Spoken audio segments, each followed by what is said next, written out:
Hello family, જય શ્રી શ્યામ, જય સીતારામ. આપ સૌને મારા જય રામદેવજીના નવા વ્લોગમાં આપનું સ્વાગત છે. અને આજથી ચૈત્ર માસની નવરાત્રિઓ ચાલુ થઈ છે મીન્સ કે તો આપ સર્વને ખૂબ ખૂબ હાર્દિક શુભકામનાઓ. માતાજીની દયા સૌના ઉપર બની રહે, કૃપા બની રહે. અને વાગી ગયા છે 3:45, પણ આજે તડકો ઓછો થઈ ગયો છે કારણ કે વરસાદની આગાહી છે. વાદળો જુઓ કમ્પ્લીટ દેખાય છે અહીંયા, અને એટલે તડકો ઓછો થઈ ગયો છે. અને વાતાવરણ થોડું ના ગમે એવું, જે આપણને થોડો આળસ લાવી દે શરીરમાં, એવું વાતાવરણ છે. અને સવારમાં તો ફૂલ પવન ઉપડ્યો તો લાગતું હતું કે હમણાં છાંટા આવી જ જશે અને ખેડૂતોને નુકસાન થઈ જ જશે. પણ હજુ અરવલ્લી જિલ્લાની આગાહી 20 માર્ચની છે, એટલે 20 માર્ચ આવતીકાલે છે. અને આજે થઈ ગયું 19 માર્ચ, એટલે આજે તો મામીનો બર્થડે પણ છે, તો આપણે મામીને પણ મળીએ અને બર્થડે વિશ કરીએ. આજે ચૈત્રની નવરાત્રિઓ ચાલુ થઈ ગઈ છે, તો આપણે મામીને પણ મળી લઈએ અને સેવાના દર્શન પણ કરી લઈએ. Happy birthday to you. Thank you. આજે મામીનો બર્થડે છે અને નવરાત્રિ પણ ચાલુ થઈ છે, એટલે બહુ પાવન દિવસ કહેવાય.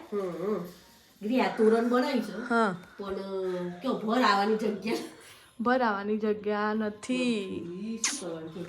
કઈ રીતે કરશો? કઈ તો કરીએ. આપણે શિવાના દર્શન કરી દઈએ. માતાજીના પાઠ કર્યા છે, હે ને? આજે નવરાત્રી ચાલુ થઈ. નવરાત્રી ચાલુ થઈ. સરસ સરસ. એટલું મામીએ કાલે શિવા સાફ કરી દીધી હતી. સાફ કરી બધું ગોઠવી દીધું. બરોબર છે. હવે તોરણનું ક્યાં બોલશો? ક્યાં બોલશે? कुछ तो जुगाड़ करना पड़ेगा ना. કઈ કરીએ. જો અહીંયા આવતાની સાથે એટલી મસ્ત વાઇબ બને છે ને, આ સાંભળો.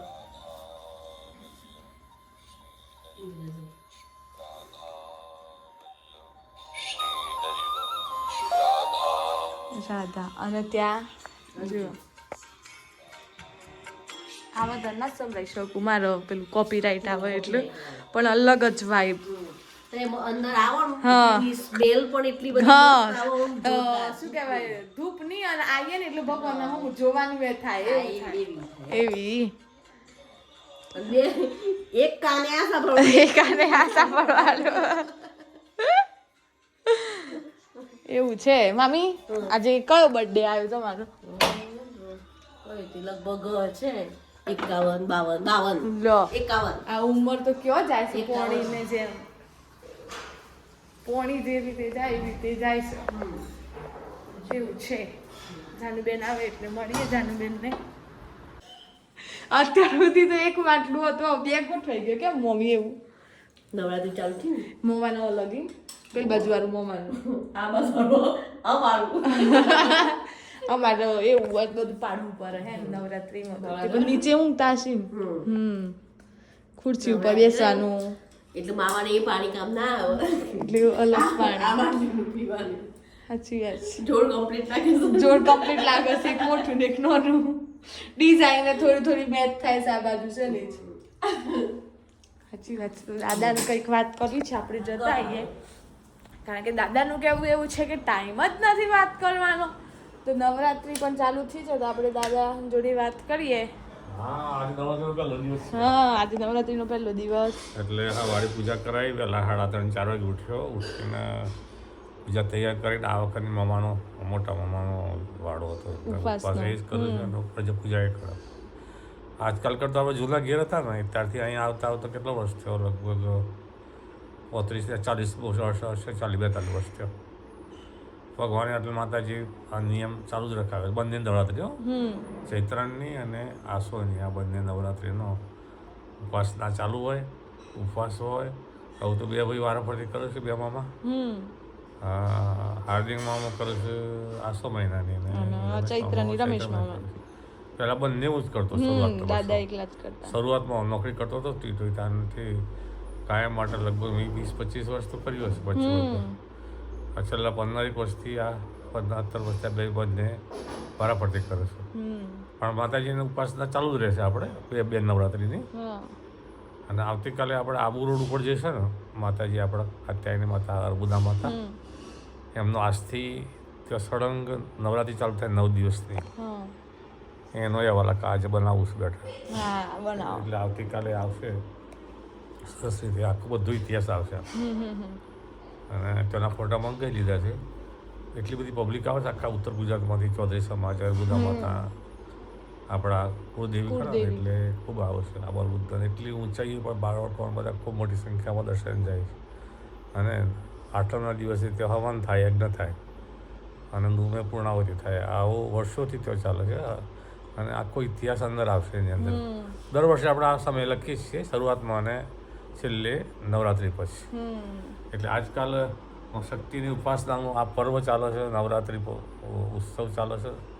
એ શક્તિની ઉપાસના કરવાનું છે. જેટલા શક્ય હોય એટલા પાઠ જાતે કરીએ તો પણ બ્રાહ્મણ પાસે કરાવો. જપ પણ યજ્ઞ છે, જપ પણ કરીએ એટલું ફળ ઊંચું ફળ છે. જેમ એકાદશીનું હોય એમ આ પણ માતાજીને જપ કરવાથી ફળ મળે. એમ ટૂંકમાં સ્મરણ કરવું ઈશ્વરનું, માતાજીનું, શક્તિનું, શક્ય એટલું બધું જ થાય. સમય મળે એ પ્રમાણે કરવું જોઈએ. પોતાનો વ્યવસાય પણ થાય અને સમય મળે એ પ્રમાણે આરાધના પણ કરવી. દેવારાધના, દેવીઓની ઉપાસના, વખતો વખત આવતા ઉત્સવો, પર્વો આ બધું આપણે બનાવી દઈએ આપણે. કારણ કે આપણો મૂળ જે ધર્મ છે આપણો, એનું આપણે સાચવીને કામ કરવું એમ. અને એ રીતે ચાલે હા થાય છે. પપ્પા ગયા ને આજે બીજ આવતીકાલે ખરે ને એટલે રણુજા. હા. અને મામી શું બનાવો છો હવે? ઢોકળીનો વિચાર કરી નાખ્યું કે ઢોકળી બનાવી દઉં. વાવ ઢોકળી બનાવો તાનો. અમે જાનુબેનને મળી લઈએ. જાનુબેન આવી ગયા છે નીચે, તો મળી લઈએ. જાનુબેન અમારી સીટ પાકી જ હોય તો જ બેહેલો મળે. જય શ્રી શ્યામ. જય શ્રી શ્યામ. કેવું ચાલે છે? બસ મજા. આજથી નવરાત્રિ ચાલુ થઈ.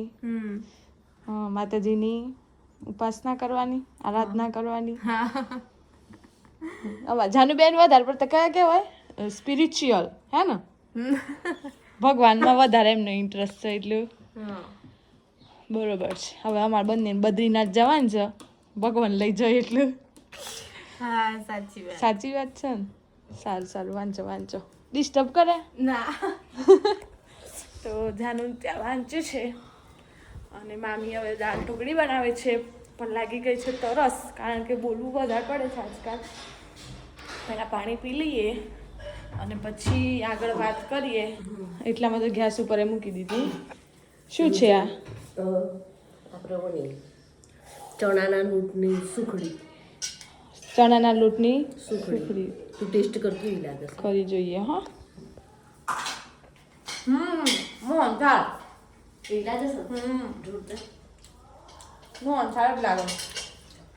મસ્ત. હો મસ્ત લાગે. કોઈ બનાવી કોઈ બનાવી હોય તો હા, તો તમે રેસીપી આલો. અચ્છા, એ બી છે ને? લોટ શેકી નાખવાનું, પછી ગોળ નાખી દેવાનો. ઇન્સ્ટન્ટ થોડી બનાવી હતી. હા. બગડત ગયું આપણે નાખી દઈએ પણ આ તો સારી લાગે. ના બગડણ પણ મસ્ત છે. હો મામી એમના બર્થડેની ચોકલેટ આપવા આયા. તાજી દેવી લીલી. શ્લોકભાઈ કેમ છો? કેમ છો? તમારે બ્લોગ જોવું છે? હે? હા, ઊભો થઈ જા. હા, તમારે બ્લોગ જોવું છે? જો બધા જોવું છે? જાતે કાઢીને જોવું છે? પછી શું બોલું? અંદર શું બોલું? મોબાઈલમાં શું બોલું છું? જય શ્રી શ્યામ એમ નહીં, તાર મારો બ્લોગ જોવો હોય, મારો વિડીયો જોવો હોય તો મોબાઈલમાં શું બોલવું પડે? કઈ રીતે કાઢસ તું કેમ બ્લોગ? બોલવાનું. હા, શું બોલવાનું? આ પેલું કઈ હું બોલવાનું? મારું નામ બોલવાનું? મારું નામ બોલવાનું? હા, હું બોલવાનું? ઊભો થઈ જાય. ગયા બેન. હા, ગયા બેન નો બ્લોગ પછી આવી જાય છે. પવન આ વાદળો તો કેવો થયો છે અત્યારે. પછી રોજ જોવું તું?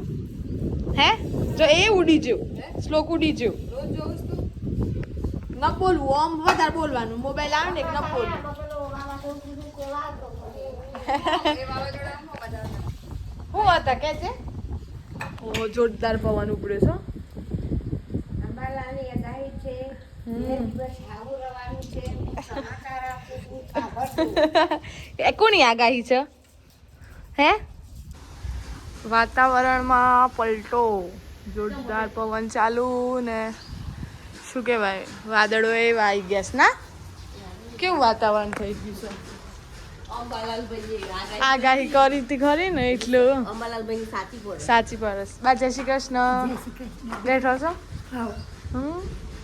વાતાવરણ આ સારું થયું છે ના. તમને ઠંડુ લાગતું હશે કારણ હિંચકા આપણે બેસે ને એટલે, પણ ઘણો બધો બદલાવ આવી ગયો છે આજ તો વાતાવરણમાં. જુઓ જે વ્યૂ બને છે ને ટોપ. મામી લીમડો લેવા જાય છે અને આ વ્યૂ બતાવું જુઓ તમને કેટલું મસ્ત લાગે છે. આમ વાદળો નહીં ગમતો પણ આમ ફોટા બોટા પાડવા વાદળો ગમો. હા કેરીઓ પડી છે. કેરીઓના માલિક તો અમદાવાદ ગયા છે. નીચે ઘણી પડી છે હો. આ તો ના ખાવાનું પણ કડવી લાગે ને. મસ્ત લાગે નીચે કેરીઓ. આ આંબાની કેરી તો અમે બહુ સરસ લાગે છે. એ પછી ત્યાં પવનથી ગળી પડી. પવનથી ગળી છે. મોટી છે તો સારી લાગે છે. હા મોટી તો અહીં તો એ નીચે પડીએ. અહીં તો આગળ લીમડા જોઈ અને આમ બીજું બધું તો ખબર પણ લીમડા કેટલા ઉગી નીકળ્યા શું હોય. આ મુરાડો બધો. હા નોના નોના નોના નોના બધી લીમડા થઈ ગયા છે. આ એક હંગાતે આટલા બધા લીમડા. આ તમને ઝીણા ઝીણા દેખાય ને એ બધા લીમડા છે. બધી નીચે ગળી પડી છે પાછળ. કેરીઓ ને ઉપર ચીકુ પકવવા માટે શું કરવું પડે? કાઢીને તો કદાચ બધો પકવું પણ આ લીંબુડી દુર્બાની ના કપિલાબાની ના આમ તો દૂર ના પાહી. બેગ થી જોઈ લે આગળ. હા વાઈ કરે છે.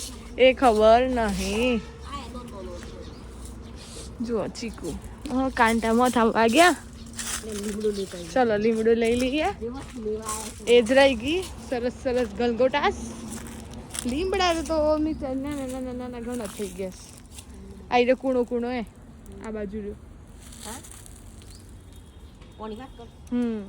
આ કૂણાનો હોય ને સ્મેલ બહુ મસ્ત આવે ને સારા પણ લાગે. પાકા કરી દે કે આ નાના નાના ઘણા થઈ ગયા. નથી તો ખોખું ખોખું હા એ ખોખામાં વેટિંગ મૂકી દેવાનું. અમે એ ટ્રાય કરીએ. એ ટ્રાય કરી દો. કરીશું એ બહુ ટ્રાય. પણ ત્યાં જ ડોગીશ કમ્પ્લીટ આરામ કરે છે ઠંડા ઠંડા વાતાવરણમાં. અને ઘરનો વ્યૂ તો તમને મેં પહેલાં એ બતાવ્યો. બહુ જ જોરદાર લાગે છે. બહુ જ મસ્ત. આ બાજુ તો વરસાદ ખરેખર અંધાર્યું છે. આવશે જ. જુઓ તો ખરા ખેડૂતોની શું દશા થવાની. એમાં બીજેના ગૌ ખેતરોમાં છે કપરી પરિસ્થિતિ. કંઈ નહીં હવે આપણે તો શું કરી શકીએ. ભગવાનના હાથમાં છે બધું. વાતાવરણ કેવું કરવું કેવું ના કરવું. બસ આ વિડીયોનો એન્ડ કરી દઈએ. અને વિડીયો ગમે હોય તો લાઈક કરજો, શેર કરજો, ચેનલ પર નવા હોય સબસ્ક્રાઈબ કરજો. તો મળીએ કાલે નવા વ્લોગ સાથે. ત્યાં સુધી જય શ્રી શ્યામ, જય સીતારામ.